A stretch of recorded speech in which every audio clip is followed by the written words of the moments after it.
त्यामुळे आपल्या सर्वांना वारसा विचाराचा आहे, पण हा जो मार्ग आहे तो संघर्षाचा आहे. तर मला आपल्या सर्वांना विचारायचंय की आपला हा विचाराचा वारसा, स्वाभिमानी महाराष्ट्राचा वारसा जपण्यासाठी, महाराष्ट्र धर्म जपण्यासाठी संघर्षाची भूमिका आणि तयारी आपल्या सर्वांची आहे का? नक्की का?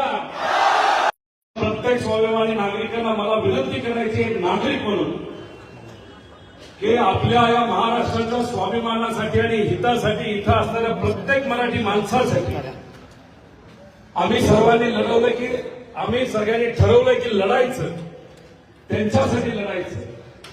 आणि हे अधिकारी जे काय फाईल मागतायत, डॉक्युमेंट मागतायत, जी काय माहिती मागतात, त्याचं सहकार्य आपण करतच आहोत आणि ते करतच